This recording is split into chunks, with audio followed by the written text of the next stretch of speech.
श्री गणेशाय नमो नमः। वक्रतुंड महाकाय सूर्यकोटि संप्रभा निवृत्तं कुरु मय देव शुभकार्येषु सर्वदा। जय जय श्री गौरी गणे लक्ष्मी देवी नारायणी नमो।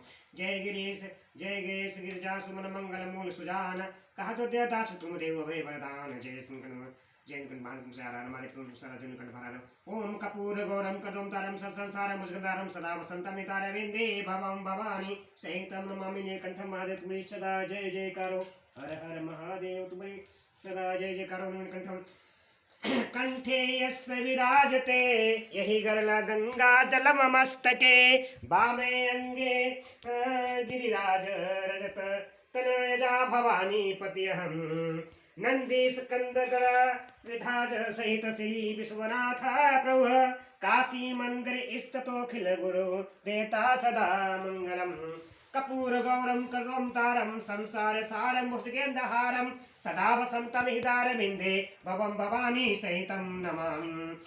करिदंडवत सप्रेम धिज शिव सम्मुख करजोरी विनय करत गल गल सुर सुमुझ घोर यति मोरी। जय बोला तुम सदा जय कंठ हमारे प्रभु। ओम नमः शिवाय। अखंड नंद बोधाय शिष्य संताप हरणे सच्चिदानंद रूपाय तस्मै श्री गुरुवे नमः। अखंड मंडलाकारं व्याप्तेन चराचरं तत्पददर्शितेन तस्मै श्री गुरुवे नमः। अज्ञानतिमराधस्य ज्ञाननच कालाय चसुमिलितम येन तस्मै श्री गुरुवे नमः। गुरुर्ब्रह्मा गुरुर्विष्णु गुरुर्देवो महेश्वरा गुरुर्साक्षात् परब्रह्म तस्मै श्री गुरुवे नमः। हर हर महादेव पूरी सदा जय कंठ महाराज प्रभु सदा जय कंठ हर हर महादेव प्रभु। ओम नमः शिवाय ओम नमः शिवाय हर हर महादेव प्रभु। ओम नमः शिवाय ओम नमः शिवाय महादेव कंठ सदा जय जयकार।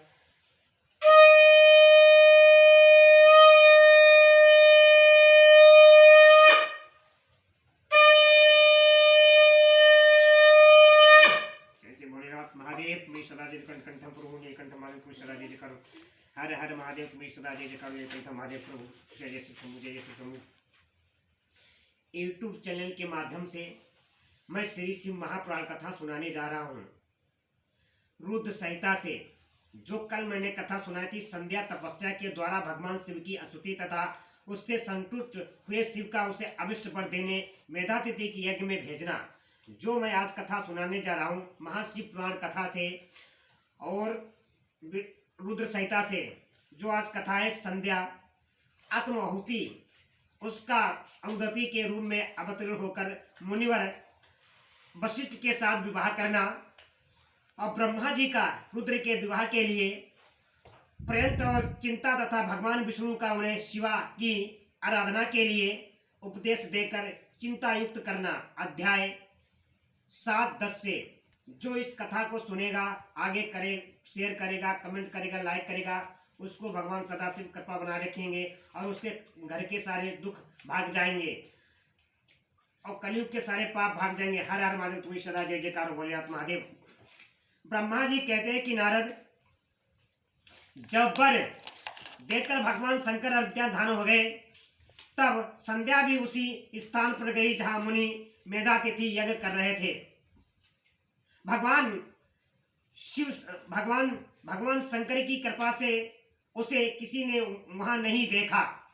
उसने उस तेजस्वी ब्रह्मचारी का स्मरण किया जिसने उसके लिए तपस्या की विधि का उपदेश दिया था। महामुनि पूर्व काल में महर्षि वशिष्ठ ने मुझ परमेष्ठी की आज्ञा से एक तेजस्वी ब्रह्मचारी का भेष धारण करके उसे तपस्या करने के लिए उपयोगी नियमों का उपदेश दिया था। संध्या अपने को तपस्या का उपदेश देने वाले उन्हीं ब्रह्मचारी ब्राह्मण का वशिष्ठ को पति रूप से मन में रखकर वह महायज्ञ में प्रज्वलित हो गई। प्रज्वलित अग्नि में समीप गई। उस समय भगवान शंकर की कृपा से मुनियों ने उसे नहीं देखा। ब्रह्मा जी की वह पुत्री बड़े हर्ष के साथ उस अग्नि में अभिष्ट हो गई। उसका पूर्ण समय शरीर तत्काल दग्ध हो गया। उस पुरुष रस की अलक्षित गंध सब ओर फैल गई। अग्नि ने भगवान शंकर की आज्ञा से उसके सुवर्ण जैसे शरीर को जलाकर शुद्ध करके पुनः सूर्य मंडल में पहुंचा दिया। तब सूर्य ने पितरों और देवताओं की तृप्ति के लिए जो उसे 2 भागों में विभक्त करके अपने रथ में स्थापित कर दिया। मुनीश्वरों, उसके शरीर का ऊपरी भाग प्रातः संध्या हुआ, जो दिन और रात के बीच में पड़ने वाली आदि संध्या है, तथा उसके शरीर का शेष भाग संध्या हुआ, जो दिन और रात के मध्य होने वाली अंतिम संध्या है।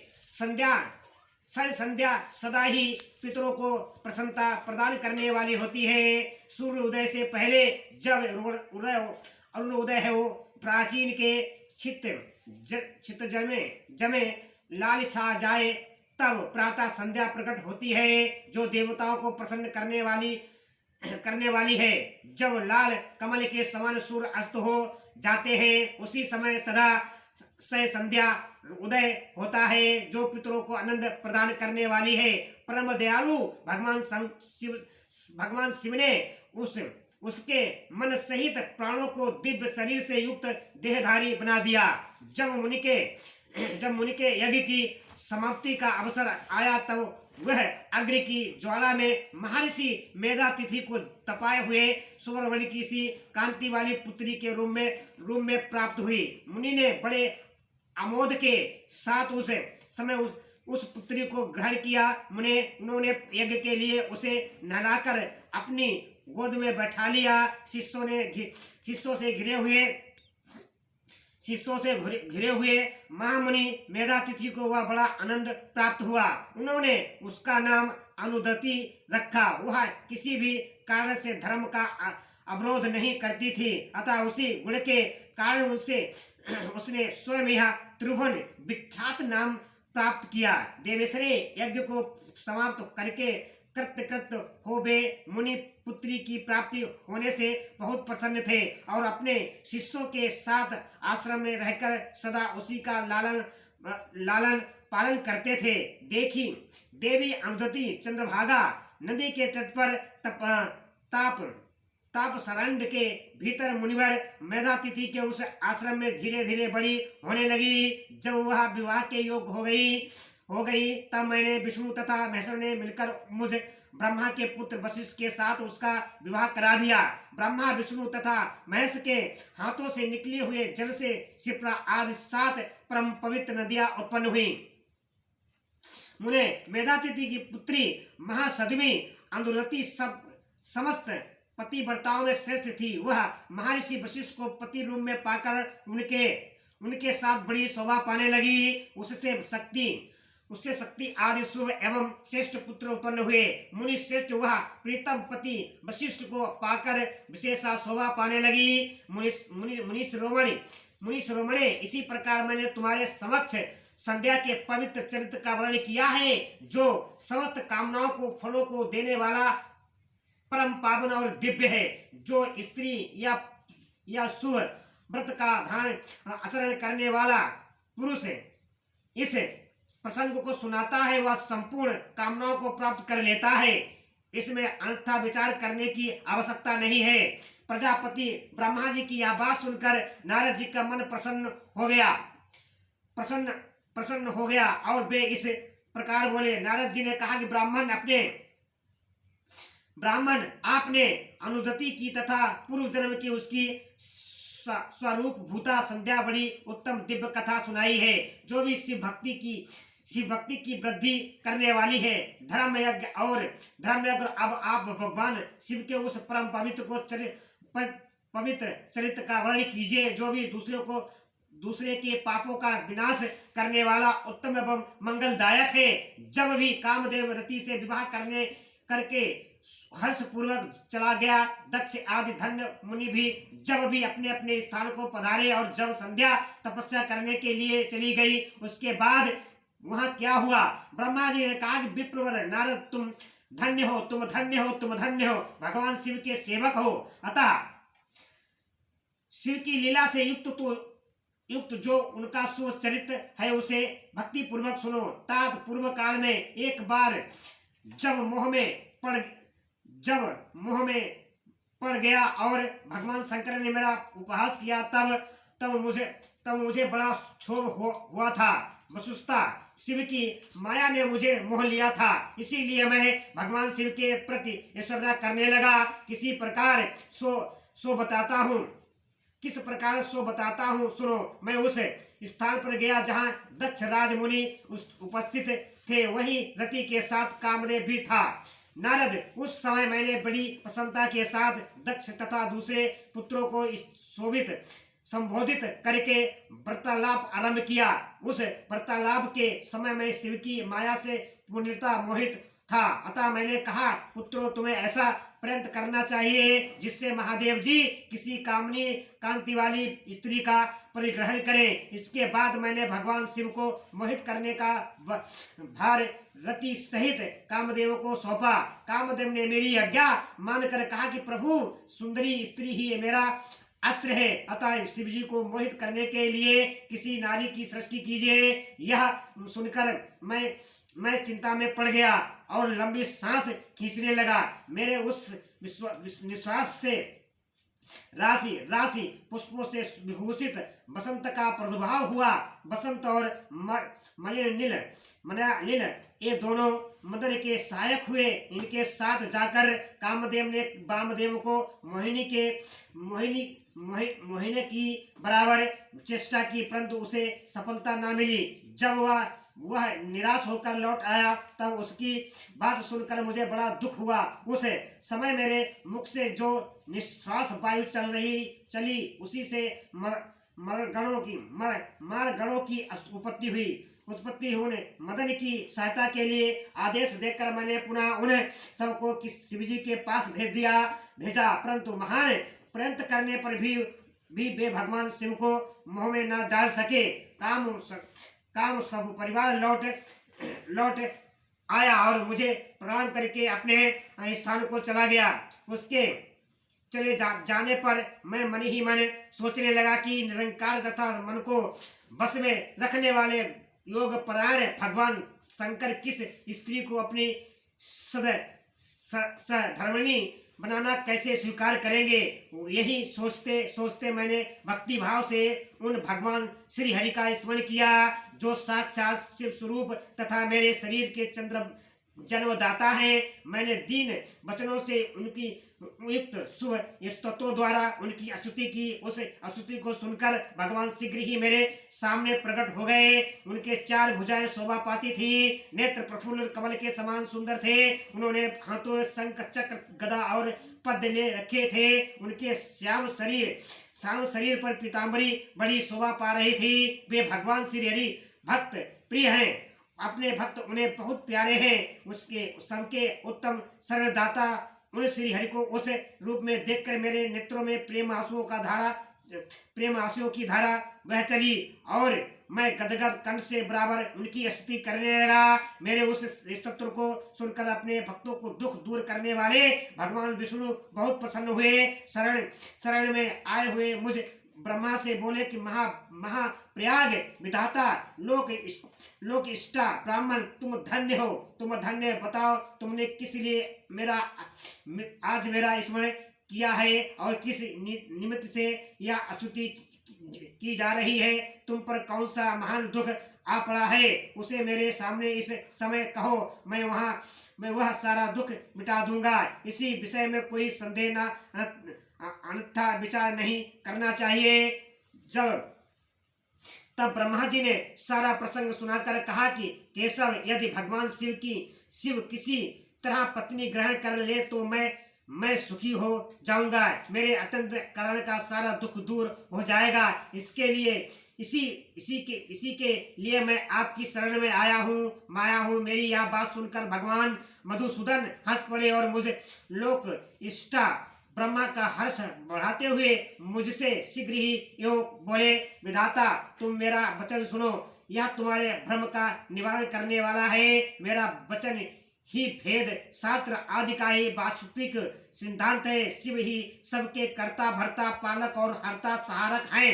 वे ही परात्पर है। ब्रह्मा परमेश्वर निर्गुण नित्य अनिर्देश निरंकार अद्वितीय अच्युत अनंत सबका अनंत करने वाले स्वामी और सर्वव्यापी परमात्मा है।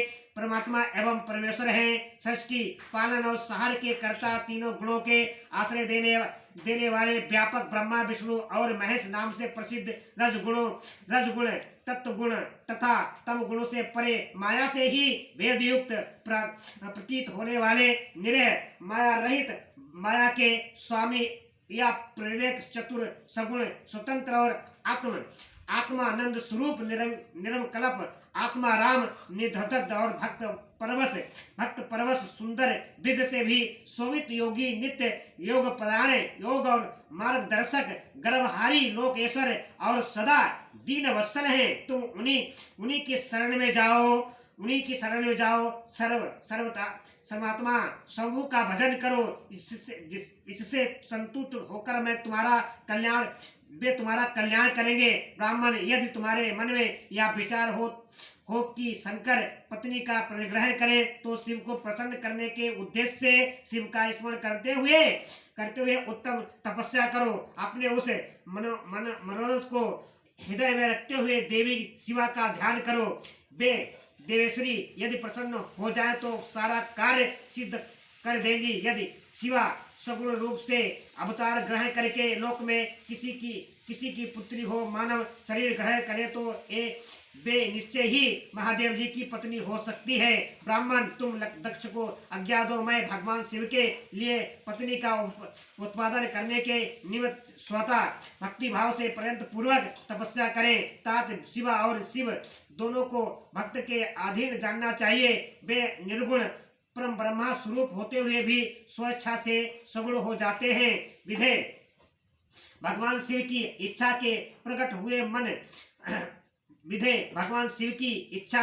प्रकट हुए हम दोनों ने जब उनसे प्रार्थना की थी तब पूर्व काल में भगवान शंकर ने जो बात कही थी उसे याद करो। ब्राह्मण, अपनी शक्ति से सुंदर लीला विहार करने वाले निर्गुण शिव ने स्वेच्छा से सगुण होकर मुझको और तुमको प्रकट करने की पश्चात तुम्हें जो सृष्टि कार्य करने का आदेश दिया और उमा सहित उन अविनाशी सृष्टिकर्ता प्रभु ने मुझे उस सृष्टि के पालन का कार्य सौंपा। फिर नाना लीला विशारद उन दयालु स्वामी ने हंसकर आकाश की ओर देखते हुए बड़े प्रेम से कहा, विष्णु मेरा उत्कृष्ट रूप इन विधाता के अंग से इस लोक में प्रकट होगा जिसका नाम रुद्र होगा।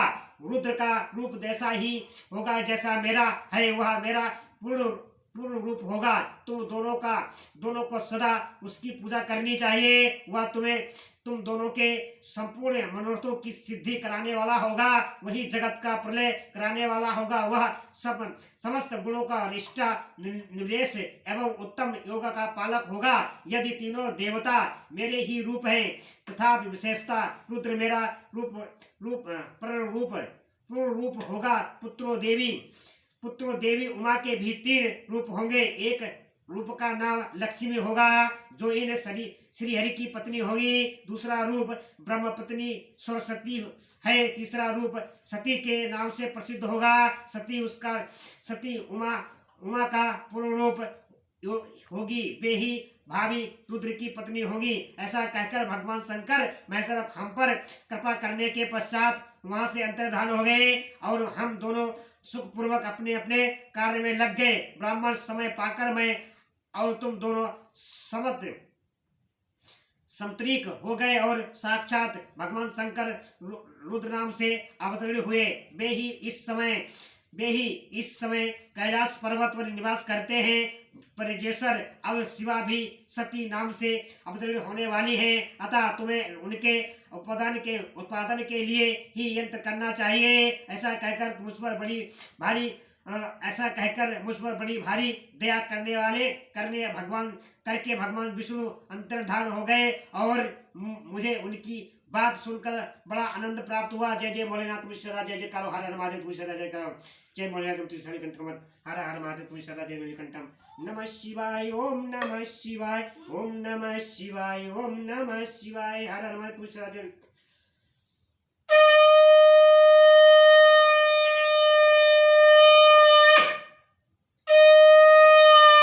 जय जय भोलेनाथ महादेव नीलकंठ महादेव तुम सदा, जय जय। मैं YouTube चैनल के माध्यम से महाशिव पुराण कथा सुनाई है। जो भी इस कथा को सुनेगा, लाइक करेगा, कमेंट करेगा, उसके कलयुग के सारे पाप भाग जाएंगे। शिव पुराण कथा सबको सुननी चाहिए और हर घर में, हर YouTube चैनल में इसको शेयर करें, लाइक करवाएं, कमेंट करवाएं। और जो भी हमारा पहली बार चैनल देखते ही इसको सब्सक्राइब करें, लाइक करें। हर हर महादेव तुम सदा, जय जयकार नीलकंठम, महादेव प्रभु तुम सदा, जय जयकार महादेव प्रभु।